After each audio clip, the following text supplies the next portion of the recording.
Saying something's cool is a real objective statement. Some things we think are cool might not necessarily be your cup of tea, but you know what? That's okay. So what we've done is take a max of just one character per franchise to find out who is the most suave. You're probably gonna disagree with the list, but you know what?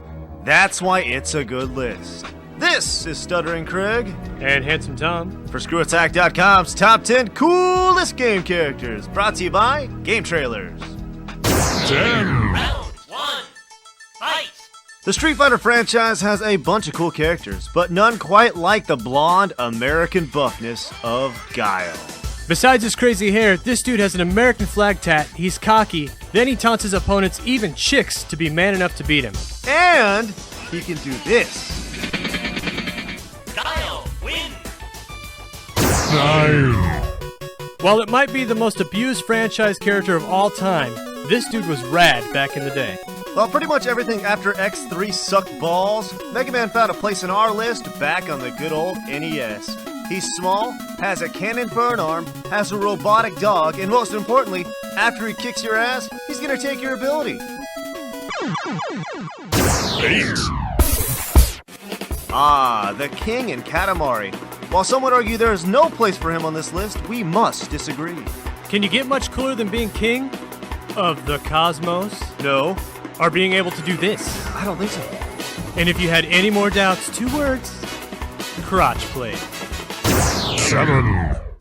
Earthworm Jim! The soil he did crawl. Scoring points for a kick-ass cartoon, Earthworm Jim was original, funny, and we're gonna argue not one video game character ever has gotten more out of his God-given ability. He rockets through the sky. And if you ever run out of ammo, you can still take out enemies with your face. Groovy. 6. He's ripped, fast as hell, looks cool in black, and has never been in a bad game. I'll tell you what, Ryu spoke very little, kicked tons of ass, and was a ninja. And ninjas are always badass. Ah, ninjas. Is there anything they can't do? 5. Commencing virtuous mission now. Handsome Tom, what's the coolest nickname ever in a video game? I'm gonna have to say Snake. You are correct. Hell yes, I am. He's sneaky, knows how to wield a knife, and has all sorts of gadgets. What? Snake. That's funny, dude. A bird pooping on a guy's face. 4. I don't know how much cooler you can get than guns and boobs. Lara Croft has the perfect body, guns attached to each hip, and is stronger than Zangief. She jumps off her enemies, then busts them in the face. She can climb a pole like no other and does stuff like this.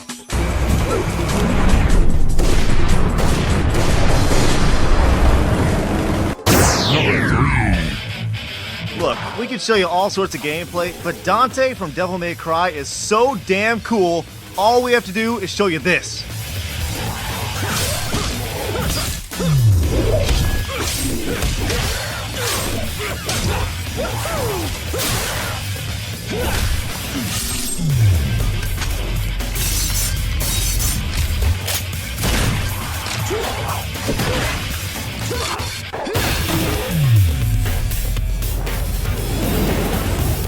With the exception of Devil May Cry 2, that's badass.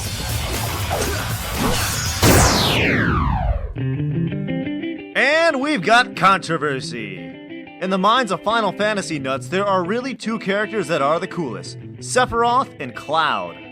Both have gleaming swords, attitude, kick-ass hair, but one's good and one's bad. So you've got to make a choice. While both are cool, based on style points, we gotta go with Cloud. Not only is he stylish, he's got a sword that not even He-Man could hold. Power up. Remember the rules, only 1 character per franchise. Sorry, Seth.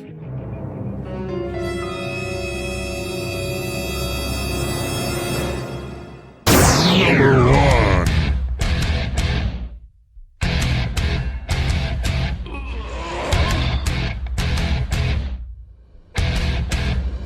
Let's rock. Even though Duke Nukem Forever was rumored to come out nearly a decade ago, even though it hasn't, it still doesn't affect just how badass Duke Nukem is. Hell, he probably would have been higher on the list. And you can't get much higher than number 1, can ya? That's just how cool he is. His weapons are cool, his sayings are cool, Blow it out your ass. and he always has sunglasses on, which is cool. I'm Duke Nukem, and I'm coming to get the rest of you alien bastards. And don't forget about the boss ass kickings. Taking a dump on another dude's face takes some balls and some coolness. Hail to the king, baby. Alright, let's recap. The American Badass Guile. The Blue Bomber Mega Man, The Crotch Plate King. Diatomaceous Earthworm Jim, The Ultimate Ninja. Ryu. Snake, Laura freaking Croft. Dante, Crazy Haired Cloud. Duke Hail to the King Baby Nukem, This is Stuttering Craig and Handsome Tom. for ScrewAttack.com and GameTrailers.com. See you next time.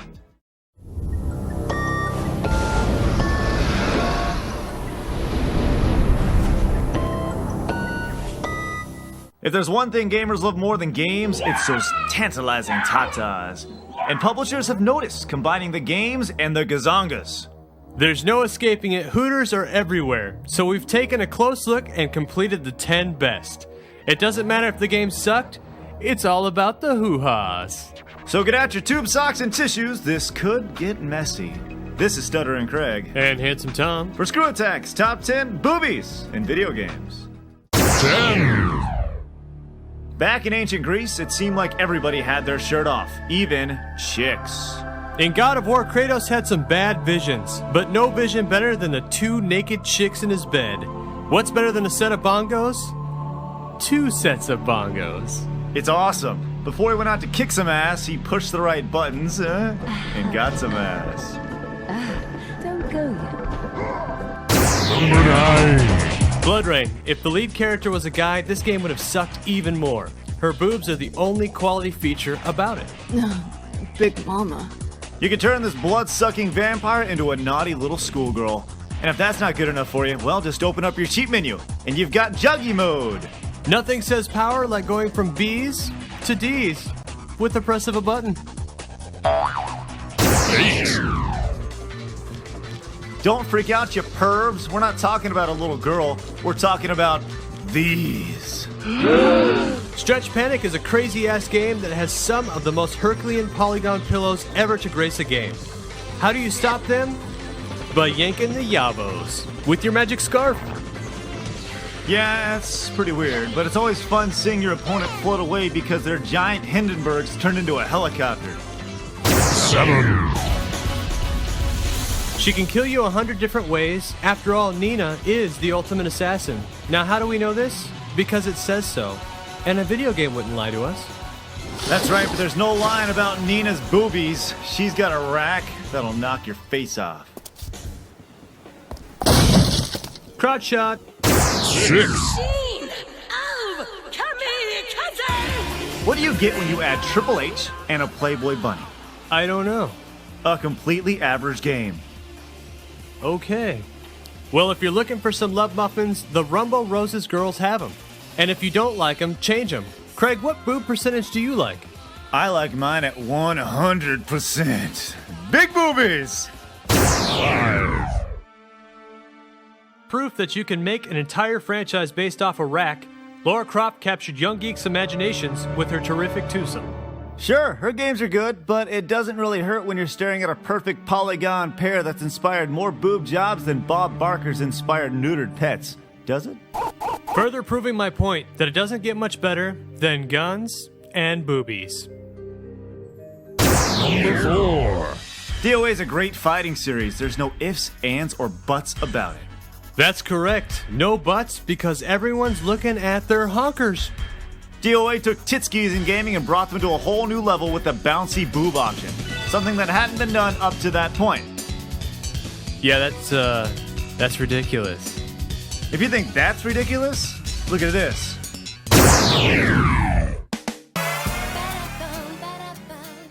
DOA's bouncing boobs were so popular, Team Ninja created a spin-off and the most satisfying game of Spanktervision this side of Night Trap.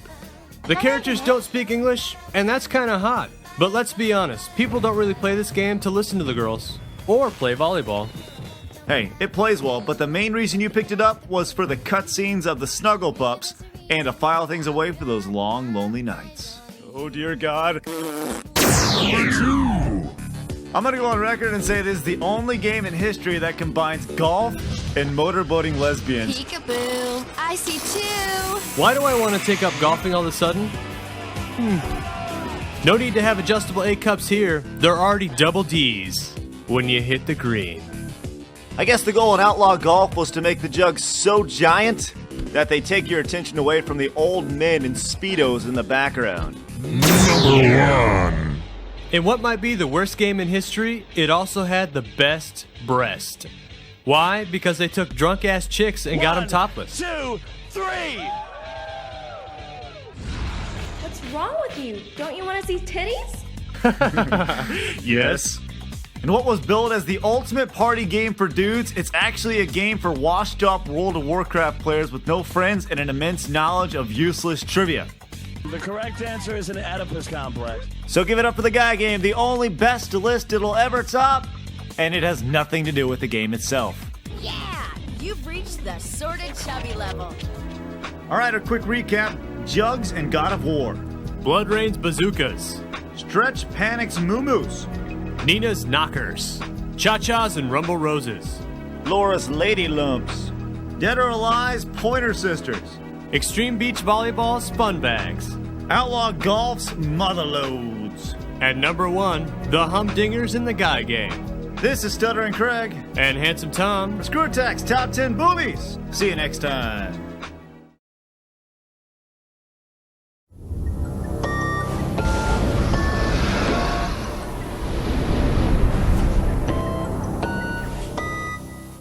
In the 90s, there was a craze that hit and dominated gaming.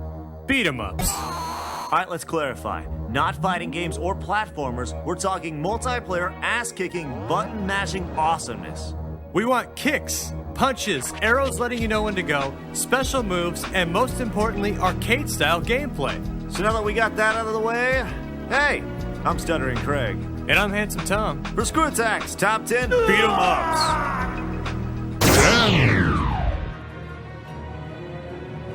In a game that was actually better than the movie it was made after, Batman Returns is the second best Batman game ever. The Cape Crusader is known for his intelligence, but not in this game. Nope. It's all about throwing clowns into park benches, glass windows, and into each other. It's awesome. Sure, it was pretty generic, but the soundtrack was sweet, and most importantly, it was Batman. 9. One of the first great hack and slash beat 'em ups, Golden Axe, was sweet because all the options it gave you to inflict pain. You could choose from 3 different characters, ride different animals, and even beat the hell out of those little gnomes. I hate them so much. To collect meat and magic. So, Handsome Tom, what is your favorite part about Golden Axe? Why, that would be the gnomes, Craig. What? 8. And yet another example of just because a game's hard doesn't mean it sucks. Battletoads would beat you down and make you like it.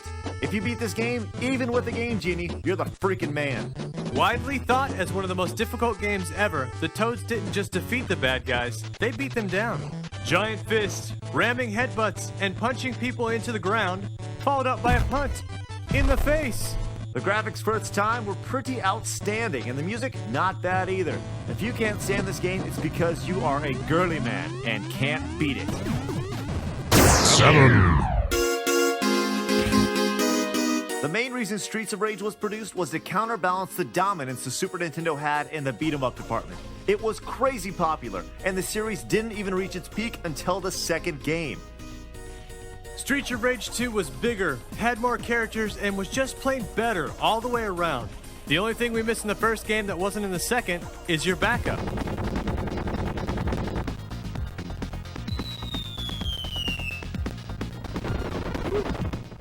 6. Some consider it the granddaddy of all beat-em-ups, but all agree River City Ransom must be on this list. This NES classic took kicking ass and made it fun by beating the coin out of people's asses. Literally. Use a bat, use a whip, use your freaking partner, just as long as you get the job done. And while you're doing it, read your opponents as they beg for mercy. Barf! 5.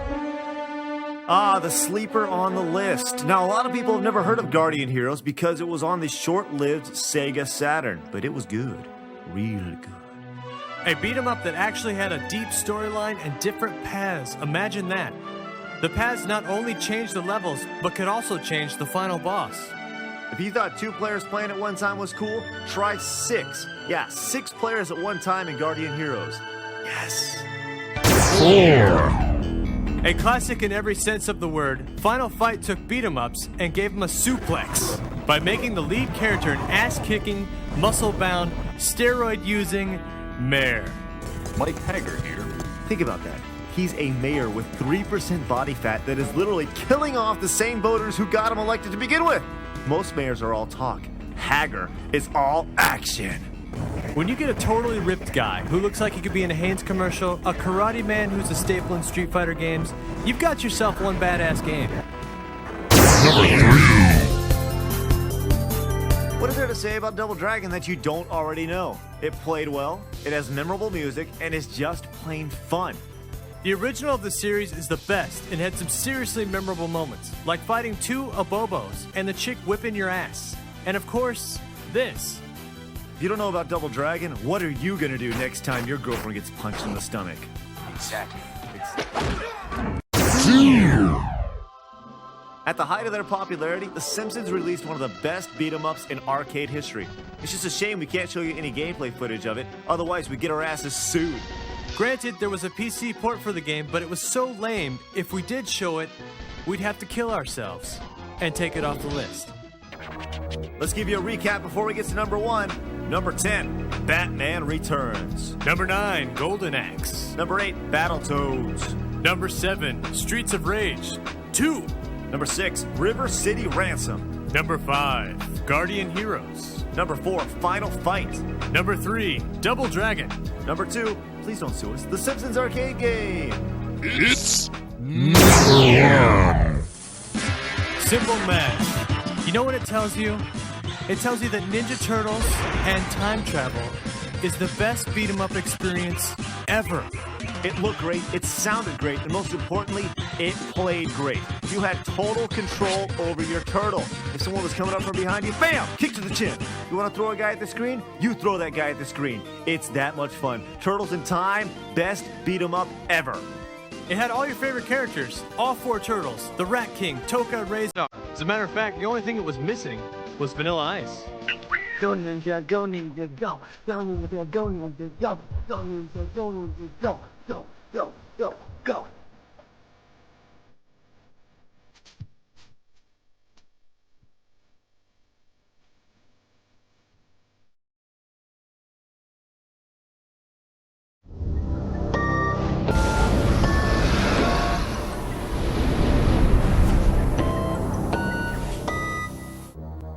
It seems like game after game after game has the word super in the title. And while sometimes they suck balls, sometimes they're actually pretty, super. We've gone through every single game in history with super in the title, every one, and seen which ones truly deserve super in their name. Given the SNES's infatuation with having super in the title of pretty much every game in its library, chances are you're going to hear a title or two from the old 16-bit greatness. So Sony and Microsoft fanboys, save the drama.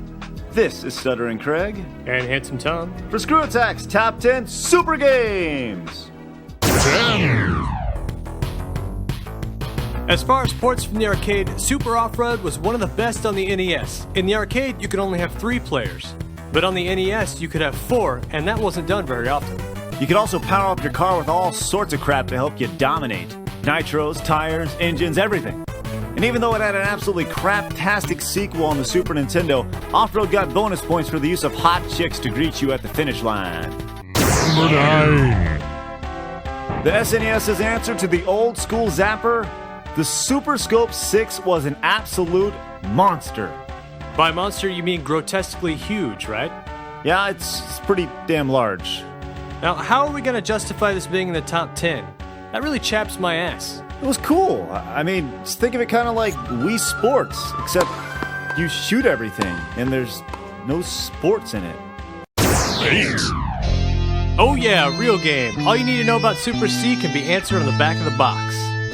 After losing a confrontation against Super Commandos, Mad Dog, and Scorpion, the juices of... Hold on, let me keep going. The juices of destruction drip from the spiked tongue of the vile red falcon. You might as well just leave it like that. Yes, Super C took everything about Contra and pretty much made it better while still sticking to what worked the first time. Shirtless men running around in red and blue tights shooting everything. Super C is super freaking awesome. 7.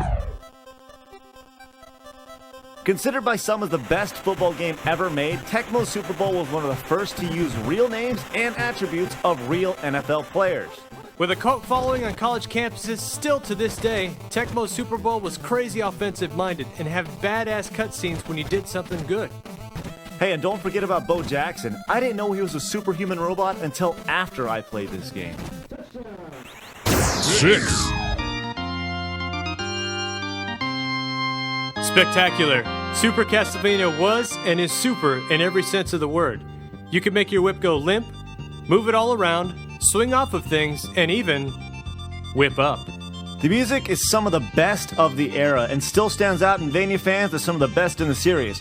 It also stayed true to tradition by placing fully cooked entrees in walls as power-ups. There was no storyline in the game. All you need to know is Simon Belmont was ready to tear Dracula limb from limb. Just the way we like it. 5. When this game came out, I remember going to the store to check out the video games and seeing a line of people waiting to play this in the demo area. It was absolutely insane. Super Mario Kart had a ton of imitators, but nobody can challenge Nintendo. Have you ever noticed that in first player, you're always playing in split screen? It's kind of like the DS. Yes, we know this is not the best Mario Kart, but it is the only Mario Kart with Super in the title, so therefore, on the list. 4. Street Fighter II received update after update after update, but by far the best is Super Street Fighter II Turbo. The Super Bar, air juggling, and Akuma, all things that plowed their way to arcades in this version. Handsome Tom, did you know the full name was actually Super Street Fighter II Turbo, the Ultimate Championship? Doesn't Ultimate mean final or last? I believe so. Then why the heck did they make one more version? 3.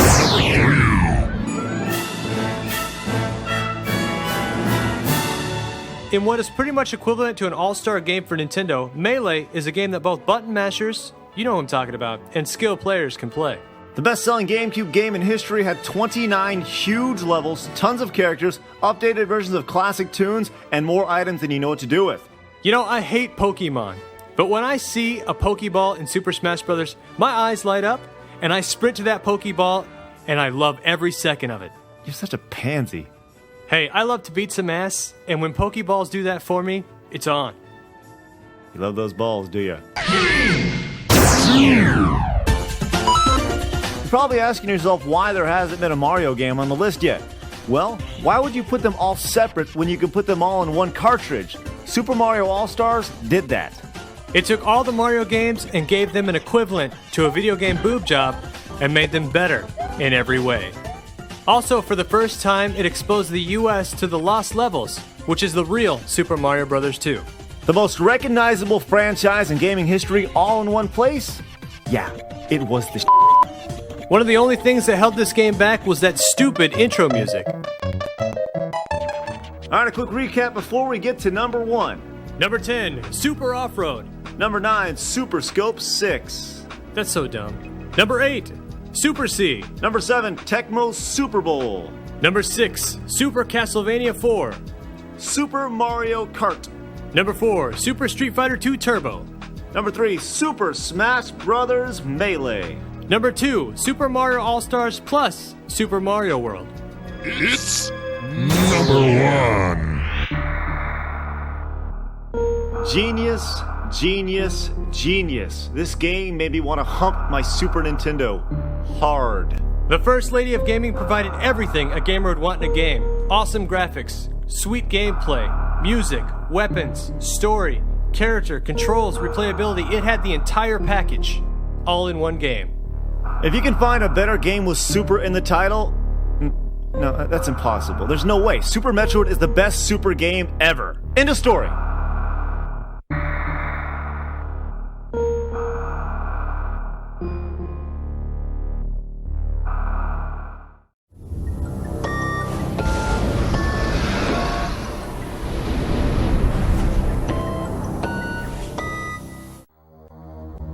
There comes a time in life when it's time to say goodbye, before things get a little stale. Hey, some would argue the GameCube was stale ever since its launch, and others are willing to fight to the death for it. Either way, it's time for bigger, better, and more innovative things for Nintendo. So with that being said, it's time to celebrate the best of a third-place console. And don't forget, we're only taking one game per franchise. So don't freak out! Hey, I'm Stuttering Craig. And I'm Handsome Tom. For ScrewAttack's Top 10 GameCube Games. 10. The first Nintendo-published game ever to receive an M rating brought gamers to the edge of sanity and back. A legitly scary game. The whole reason this game was made was to fuck with you. Your head randomly falling off, misplacement, and of course, the legendary DOS prompt. Genius. The lower your sanity meter goes, the more screwed up the game gets. This truly is a psychological thriller. Number 9. Man, if you want hard, sweet lord, look for Ikaruga. Dude, is that even how you say it? I've got no idea. But overhead shooters have a reputation for being ridiculous, but this game is just insane. Like Eternal Darkness, Ikaruga tested your sanity by having you switch the colors of your ship depending on the bullets that are coming at you. Not only are you trying to destroy all comers, you're also trying to absorb the correct color to power up your ship. It's a good one. A damn fine good one. 8. A great fighting game for all three consoles, but the GameCube had something the others couldn't match. Everyone's favorite elfish hero Manboy laid the smackdown with his full arsenal of toys, including one you can only find in Soul Calibur 2, the Great Fairy Sword. Manly. On top of Link, Soul Calibur 2 made you go just one more round by having kick-ass controls, a wide assortment of characters, and a crapload of game modes that you might not care about, but they're there anyway. And if that's not good enough, you can make Link do this. 7. Taking the best about retro side-scrolling gaming and making it rad again, Beautiful Joe was a breath of fresh air to gaming. Speed up. Slow down. Power up. 3D environments and a stupid-ass catchphrase. Head to the go-go, baby! Were all part of the Beautiful Joe experience. With its traditional side-scrolling roots and modern gameplay, both old school and new school gamers love Joe. So what's the story? Am I inside the movie? Well, think of it kind of like Last Action Hero, just good. 6. No baseball, no basketball, no gimmicks. It's just Mario being Mario, and it's one of the best-looking Mario games to date. Not only was Mario cleaning up the city, he was also cleaning up the crap his brother threw down at the console's launch. So freaking lame. Mario. Oh, yeah. Probably the second toughest Mario game, Sunshine did its best to move the GameCube up the charts, but only helped it tread water. Get it? 5. With everyone getting a boner about PS3's home, a lot of people forget we already had something similar to that, just a lot cuter. A true 24-hour gaming experience that can last up to 30 years. Animal Crossing was playing even when you're not. Too bad the GameCube didn't last that long. You got your own place, minigames, and even friends. It's just like the PS3's home, just missing all the in-game advertisements. 4. You know you've got a winner when people buy the entire consoles based on one game. What Halo 2 did for the Xbox, Melee did for the GameCube. Well, not so much. Some say it's the best fighting game ever. We're gonna say it's the best fighting game on the GameCube. That's not a bad thing.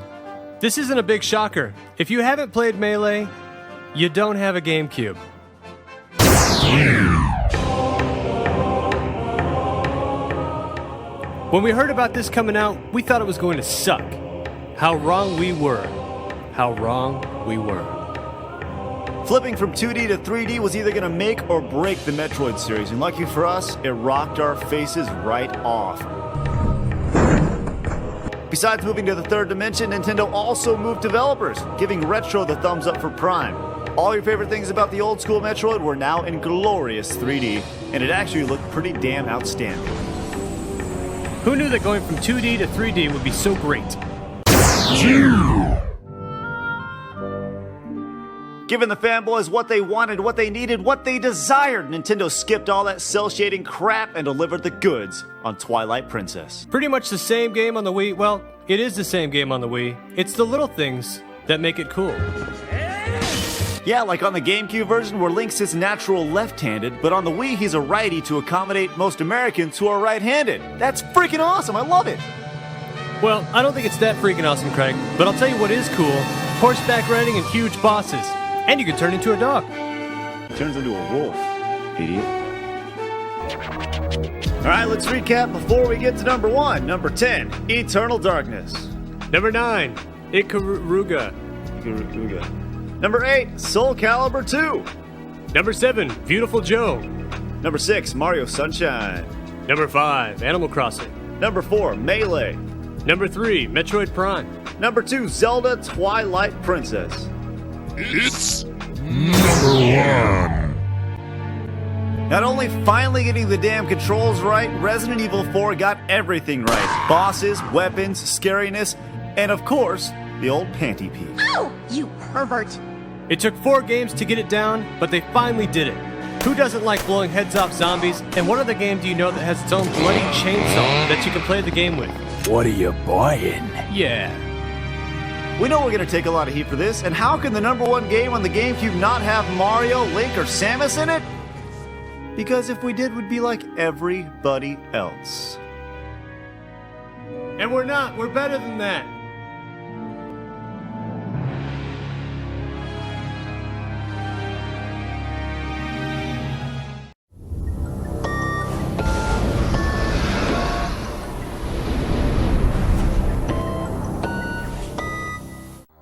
Zelda, Mario, Halo, hell, even Pokemon. All these franchises have left their stamp on gaming in some way, shape, or form. But there's been plenty of others that while their future looked just as bright, for some reason or another, they just kind of stopped. Where the heck did they go? Who knows? But it's time to talk about it. We're looking for the best, worst, silliest, whatever, just as long as they disappeared into thin air, never to be heard from again. Hey, I'm Stuttering Craig. And Handsome Tom. For ScrewAttack's top 10 big names that fell off. 10. Shoved down your throat as the next Sonic, Bubsy the Bobcat had attitude. But that's just about it. They tried their best to make him the next big thing, putting him on every single console imaginable and a number of crappy games, but no one bought into the hype machine. Mostly because they couldn't play it. The controls were god-awful. Since he was a cat, Accolade tried to play him off like a cat, with stereotypes like being afraid of water and, of course, flying? Number 9. I have no idea why people thought Echo was so revolutionary. I just never got it. Well, Craig, the main character was a dolphin. And it used blast processing. And it was so real. I hated that game. You know, they actually made one in 2002 for the PlayStation 2 called Echo the Dolphin, Defender of the Future. But let's be honest, who the hell wants a dolphin defending their future?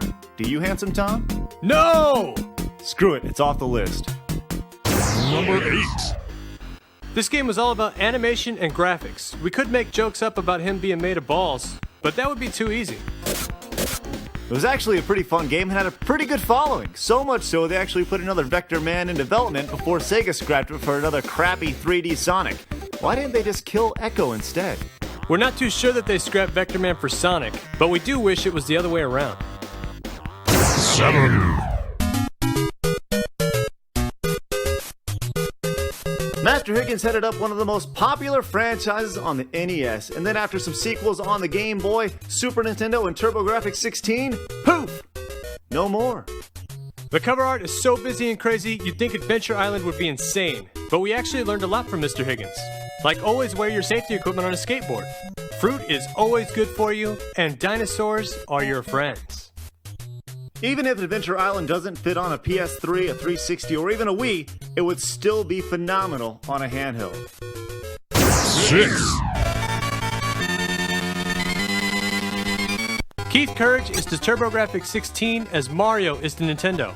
Unfortunately, the TurboGrafx died about 15 years ago.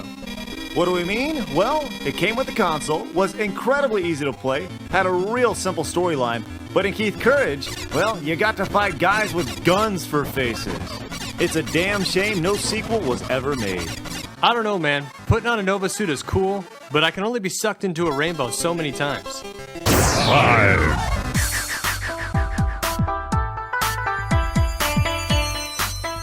Even though the series has continued over in Japan, I want to know, where the hell is my mystical ninja over here in the US? Some serious two-player action, teamwork was the name of the game. After a great Super Nintendo game and some N64 titles, Kid Ying and Dr. Yang disappeared into obscurity, not allowing us to see their giant egos again. Not so fast, Craig. Legend is scheduled for release in the Virtual Console, and the peasants rejoice. Yay! 4. If incredible power-ups with generic names like the Shield of Protection and the Dagger of Throwing can't get another game made, I don't know what to tell you. Wizards and Warriors puts you in the shoes of Koros to take out the evil Malkill by using those power-ups, and the puniest sword in video game history. But you know what? It was fun. Hey, Handsome Tom, how many series in NES history ever put a mid-90s housewife's fantasy on the cover? You mean Fabio? That's right. Only one. And you're looking at it.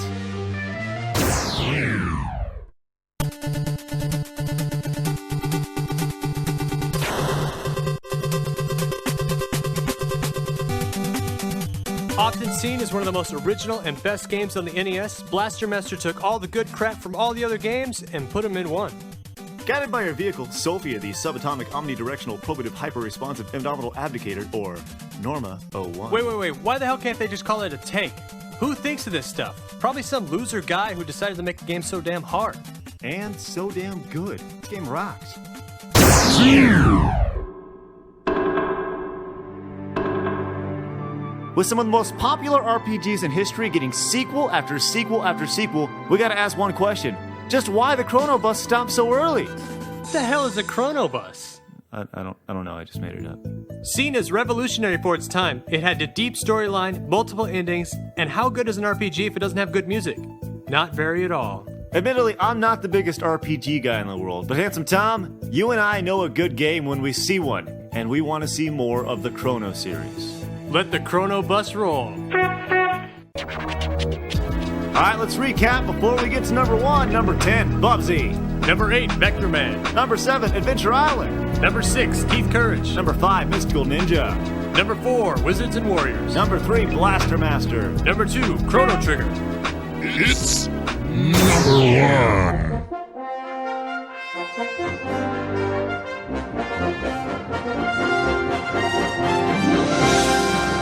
Another Enix classic, ActRaiser revolutionized the action RPG genre. There were so many great things about it, we just don't know where to start. The different styles of gameplay, the incredible music, and did we mention, you're God! And when you're God, you get to float around in your castle cloud. Then you flip the switch and you can beat the hell out of monsters. Everything about this game is incredible. It's just a shame they only made 2. You know, honestly, it's probably a good thing they didn't make this game on later consoles, because they would have tricked it up, made it 3D, and it would have sucked. Just like Castlevania 64. That game was awful. Whatever, I still want another one.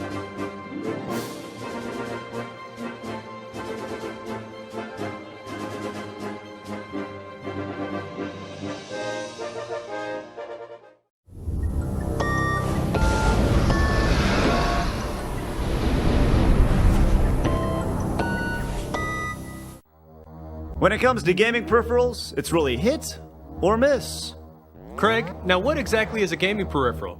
Well, for the purpose of this list, it's anything that's supposed to enhance your console gaming experience. Well, okay. Because there's good and crappy ones, we're gonna bring you both. The best of the best, and the ones that suck the most balls. Hey, I'm Stuttering Craig. And Handsome Tom. For ScrewAttack's best and worst gaming peripherals. 5. The idea behind Rob is simple. Be a high-tech friend to play your games with. I mean, it says it in the name, Robotic Operating Buddy. The only problem was that it was so slow and so noisy. Oh, that, and they only made 2 games that worked with Rob. Oh yeah, and the entire gaming market was filled with children, and I don't even know how to put this thing together. If you had one parent, you were f***ed because it took 2. All it does is go up and down, side to side, and pick up and drop things. It sounds cool, but it's not. The only way I want to see Rob is if he's shooting lasers out of his eyes. Pew, pew, pew. 4. You know what this is. It's the Power Glove. I love the Power Glove. It's so bad. That's right, Lucas. It is bad. But you know what? Only one man can tell us how bad it really is. The nerd. Alright guys, now you're playing with power. Now you're playing with a fistful of crap. I love trying to get those sensors to stay on the TV. Fuck! And it truly adds a new level of challenge to the gameplay. In fact, it's easier to do a handstand while taking a shit. Jump, jump, jump, jump! Oh. Go up!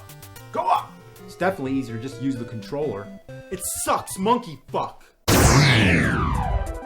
With the success of the NES Zapper, many companies tried to capitalize on it and cash in, and thus the Laser Scope was born. You could see a crosshair where your aim was, but it never ever worked. It just sucked. Putting on a stupid-looking helmet and yelling at the screen is not only a good way to look insane, but it also makes the gameplay impossible. The one good thing about the Laser Scope? No need for batteries. It was actually powered by your NES. Wait a second, the NES powered a laser? 2. Man, if you thought you looked terrible with a laser scope, you've never tried Ultimate Kickboxing. But could this crappy peripheral make a crappy game better? I'm about to find out.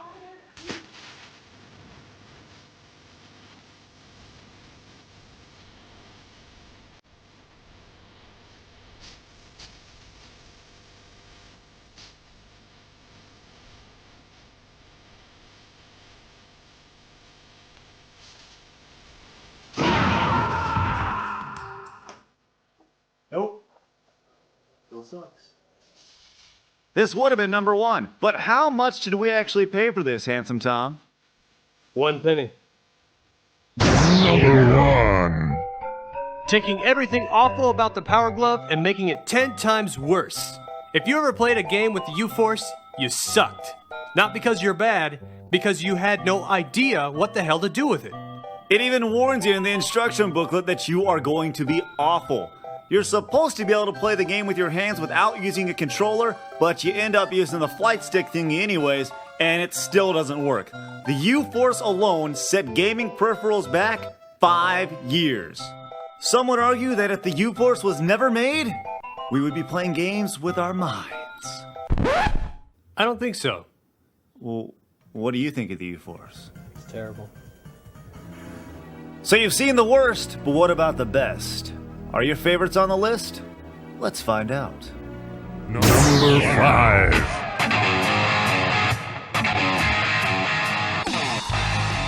Playing out the fantasy of you wanting to be a rock star, Guitar Hero brought shredding chords to home consoles. Whether you suck or are insanely good, Guitar Hero and its guitar are ridiculously addicting.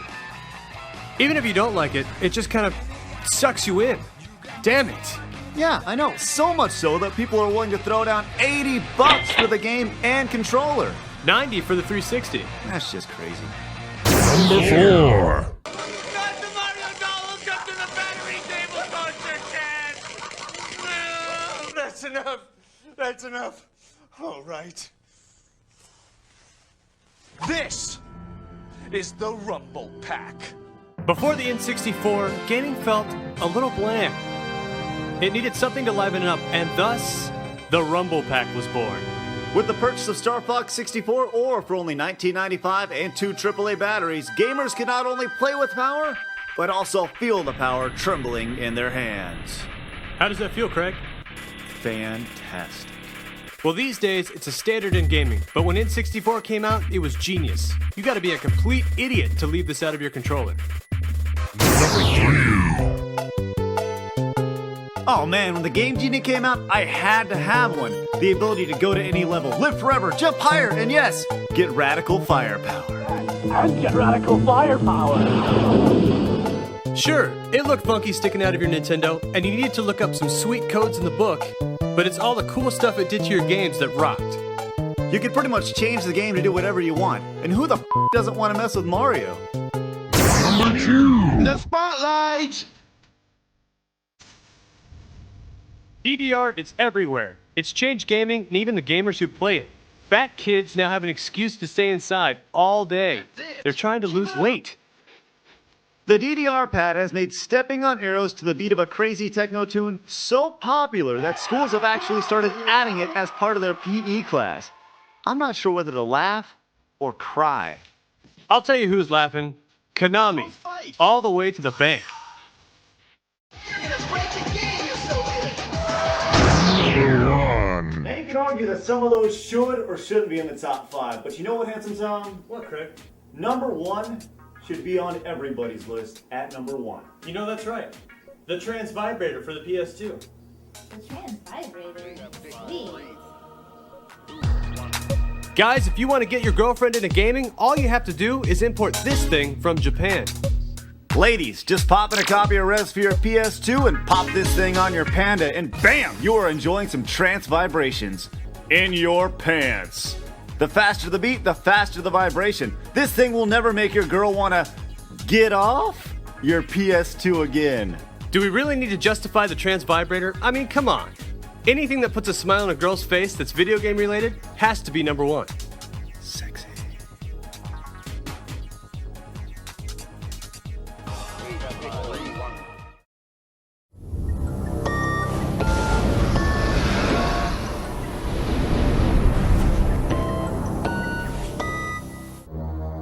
You ever met a dude you just didn't like?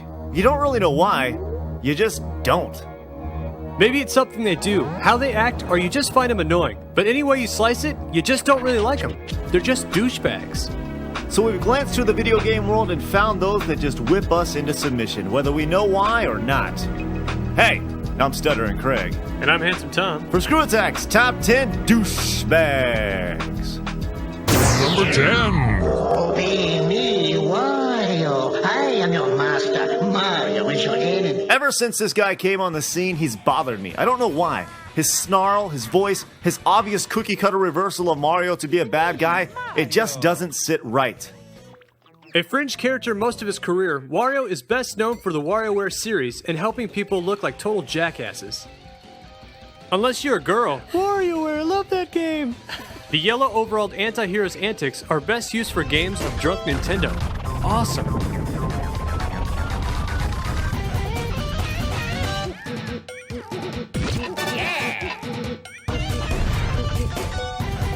Number 9.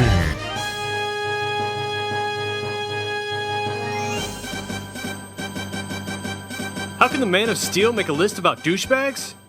It's not so much about what he does. I mean, he's the ultimate hero. It's about what he doesn't do. Most importantly, make a good game. Out of the countless number of games made about the comic book cash cow, there may be one or two that might be worth turning on, but those don't make up for the bastardization of a game called Superman 64. It doesn't matter if the games were made by Taito, Midway, or EA, they just sucked. It's not your fault, Superman, but in the gaming world, you're just a douchebag. Number 8.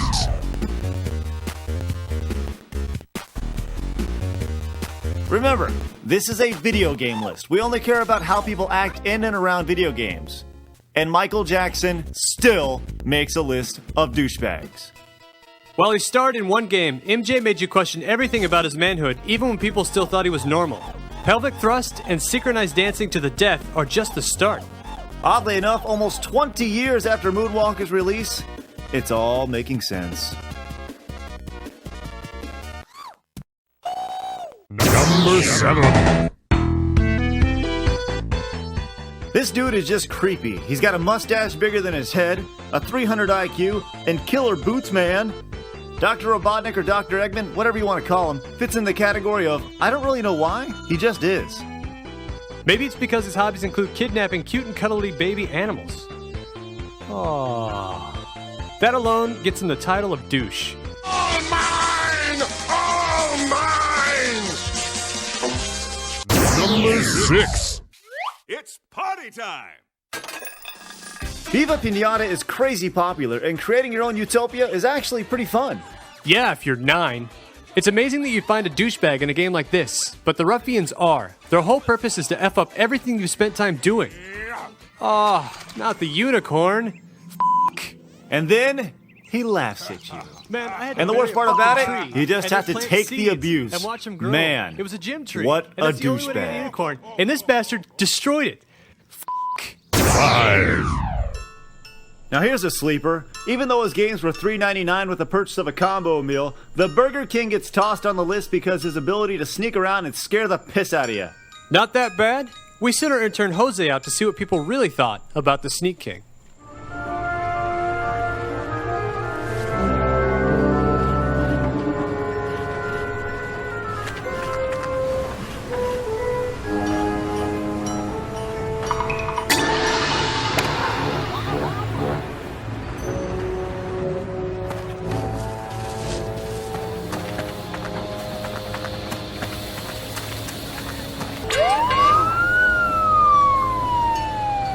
Yeah, they thought he was a douchebag. Number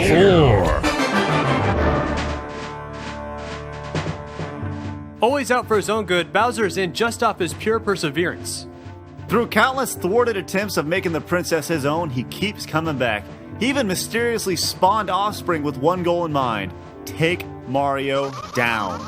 I want to know where the kids came from. Besides, being the nemesis to the most popular video game character ever has to give you some level of douchiness. You doubt my power. Now here's a toughie. We're not sure if the character Psycho Mantis or the guy who created him is a bigger douche. Sure, Twin Snakes is a phenomenal game, but Psycho Mantis just made us want to vomit. I am Psycho Mantis. The entire time you fight him, he's telling you he can read your mind, and you are totally clueless on how to beat him. This will go down consistently until you either go insane or give up. So how do you finally beat him? By changing the control port your controller was in. Now how the hell are you supposed to know that? I've got it.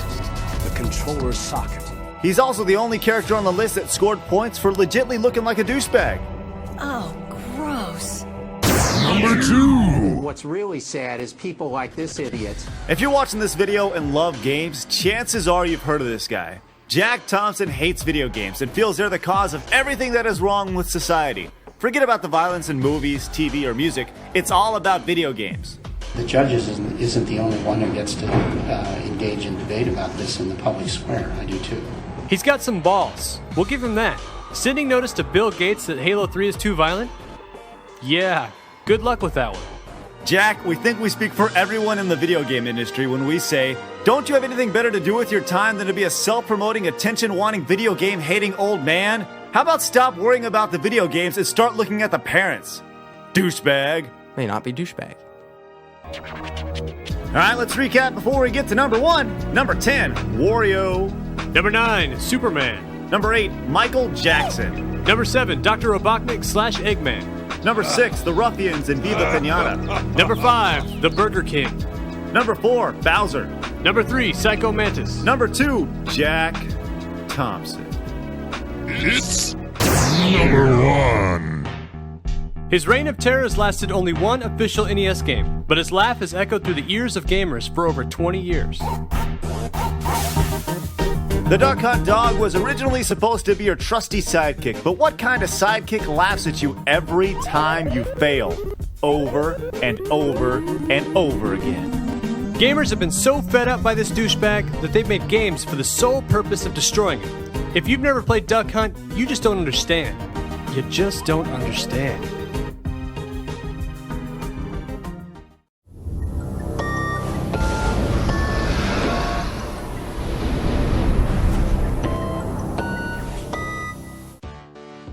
After Street Fighter II came and revolutionized fighting games, publishers everywhere saw just one thing. In an attempt to jump on the cash cow, fighting games were everywhere. Some good, most bad. These are the worst of the worst, the most awful, the fighting games that made you feel just dirty after playing them. There's so many crappy fighting games, chances are your list is a little different. So you don't need to be an ass if yours isn't on the list. And besides, we're right anyways. Hey, I'm Stuttering Craig. And I'm Handsome Tom. For ScrewAttack's Top 10 Worst Fighting Games Ever. Number 10. We'll give it this. Its sound was good. Luke Skywalker versus Arden Lin. But as good as the game sounded, it played just as bad. No. Worse. Man, the controls were awful. I don't even know how to say the title of the game, but I definitely understand how it was put into production. It's a cool concept, but a crappy game. There's a reason why you've never heard of this Star Wars title. It was put into carbonite. Forever. This game does not even stay true to the physics of Star Wars. When you get hit with a lightsaber, your arm is supposed to fly off. Travesty! Number 9.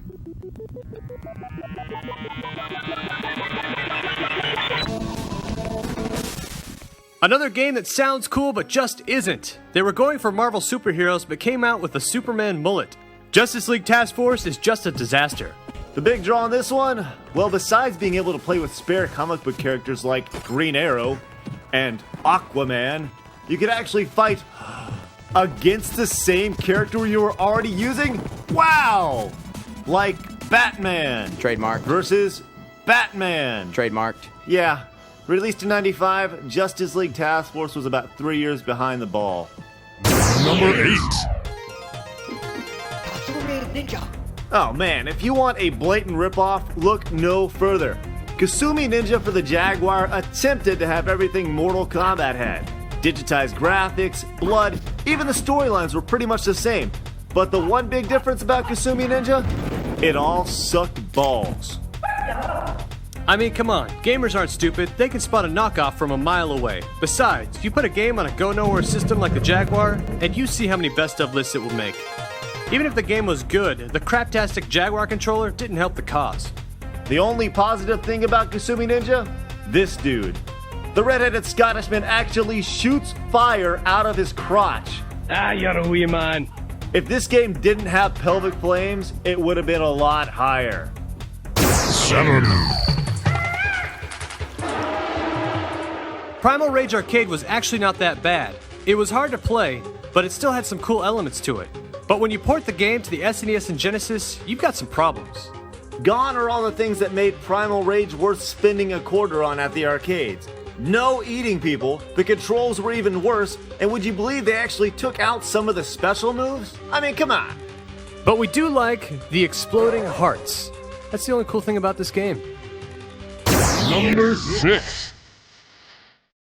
When I was just a teeny tiny Stuttering Craig at the arcades, I actually thought this was a good game. I was a stupid child. Pit Fighter, like most games that tried to be innovative, lacked in a lot of other areas. You can choose from 3 different shirtless characters: Kato, Ty, and Buzz, whose only goal is to destroy and then get on a forklift and cash in. Awesome. It tried digitized graphics, but the majority of the time, you didn't know who was fighting who or where you were, or if you were getting hit. It was just a big cluster. Now, a lot of people don't know this, but you, Handsome Tom, were actually the cover art guy for Pit Fighter. I'm that studly. 5.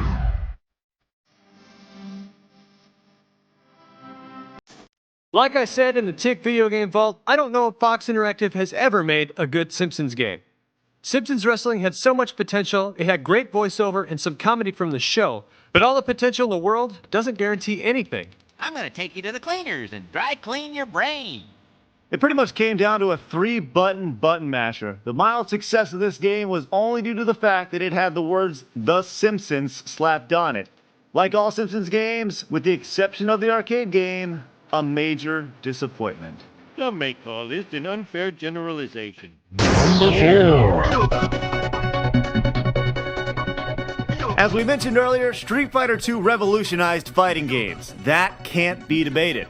Unfortunately, Capcom saw the success of Street Fighter II and its spin-offs and then just vomited all over the series in the form of 2 games. Street Fighter the movie The Game and Street Fighter EX3. There are 2 rules about Street Fighter that were enforced after these games were released. Number 1, Street Fighter should never use digitized characters. And number 2, Street Fighter should never, ever be in 3D. Laughably bad, we had no choice but to put them both on the list. What a shame.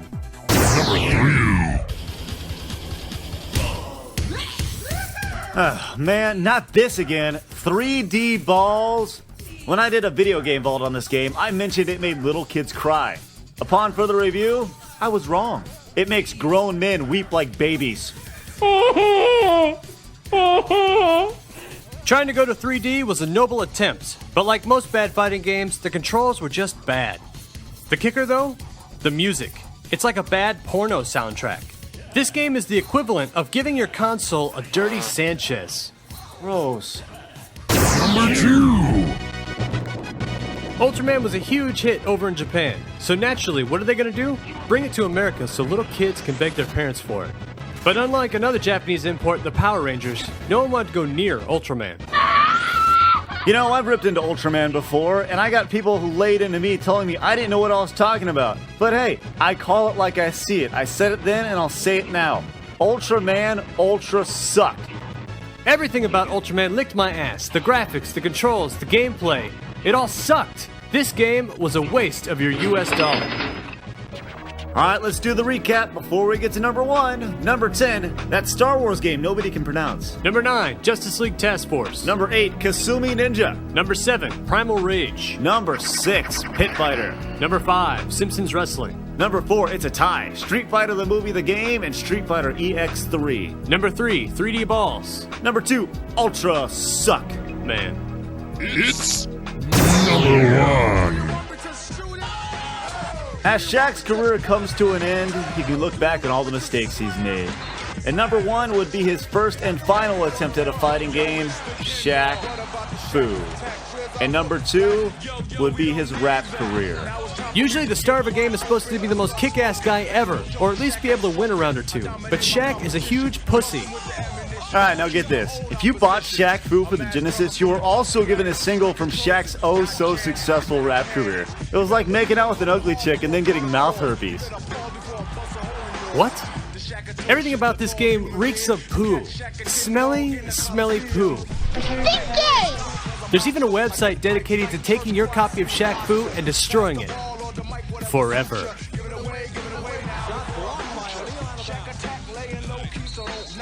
Try to stop me. I got skills like Mr. Miyagi.